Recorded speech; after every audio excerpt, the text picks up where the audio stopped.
So what does the real story behind the hustle actually look like? We're about to find out. We're going to dive deep into a viral Hindi rap song that's so much more than just music. It's a raw, real-life blueprint for how to build a dream from, well, from nothing. Right from the jump, the song opens with this simple dedication. But it's a really powerful statement, you know? It immediately frames the whole thing. This tells you, hey, this isn't just a track to vibe to. It's an anthem. It's a tribute to a specific tribe. The builders, the risk-takers, the ones who make something out of absolutely nothing. And that's exactly what we're going to do here. We're going to follow the hero's journey that's laid out in these lyrics, breaking down all the key moments, the grind, the betrayals, and of course, the ultimate comeback. This is pretty much the narrative arc of any modern-day founder. Okay, so every great entrepreneurial story kicks off with a massive leap of faith, right? This first part is all about that initial plunge, going against what everyone expects and just facing a wall of skepticism. This timeline right here, it maps out a brutally intense 3-year journey. First, he drops out of college, which is a huge risk in itself, and then he immediately doubles down by deciding to self-fund his whole venture. In the startup world, they call this bootstrapping, right? It means building a company with zero outside investment, just relying on your own resources. It also means there's absolutely no safety net. And yet, by year 3, he hasn't just survived, he's actually built a name for himself. So how did he deal with all that negativity? Well, instead of wasting his breath arguing with all the doubters, his response was all action. As the lyrics say, he just struck them down with results. That was his only comeback, and honestly, it was the only one that mattered. And this line, wow, this is really the core metaphor of the entire song. I ground myself from a stone to a pebble. It's such a visceral image of transformation, isn't it? It's not just about working hard, it's about putting yourself through so much pressure, so much friction, that you fundamentally change. You become smoother, more refined, but only after going through some immense, painful effort.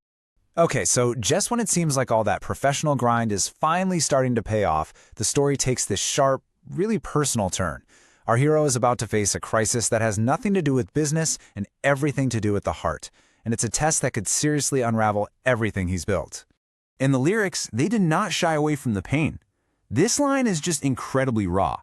She betrayed me, my throat dried from crying. It just perfectly captures the devastating impact of a deep personal betrayal. A kind of blow that hits way harder than any business failure ever could. And the fallout? It was catastrophic.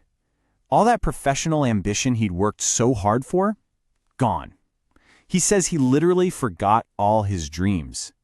And what's worse, the people he thought were his friends, they just abandoned him when he was at his absolute lowest. They ignored him, in his words, like dust under their feet. He was completely and totally alone. You really have to ask at this point, you know? After losing his drive, losing his partner, losing his friends, is this it? Is this where the story just ends? It's a moment of genuine crisis where everything could have just completely fallen apart for good. But no, it wasn't the end. And here's the powerful twist. The betrayal, his absolute lowest moment, became the very thing that forced him back onto his path. But he didn't do it alone. A few true allies, a few real friends emerged. These were the people who trusted him, who held his hand, and, as he says, became like family. It just goes to show you the immense power of a real support system. So, after hitting rock bottom and climbing all the way back up, what does the world look like? This final section is kind of the victory lap, but more importantly, it's about the wisdom you earn when you've been through the fire. And the payoff is real. He mentions his mom would be proud, and that small circle of allies he had, well, it's now growing into a crowd. The dreams he almost gave up on are now actually materializing. It's a huge testament to his resilience and, of course, the support of those who stuck by him. So what's the ultimate takeaway from all this? The song leaves us with a pretty powerful blueprint. It's a philosophy built on seizing every single chance you get and trusting your own hard work above everything else. It's about knowing the world can be deceptive, so you let your success be your only argument against the haters.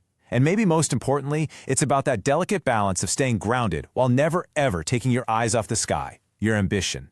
And the entire anthem, this whole incredible story of struggle and triumph, it all comes down to this one simple question. A question that's directed right at you, the listener. After hearing everything he went through, the song turns the mirror back on us and asks, so, who's stopping you? A pretty powerful thought to end on.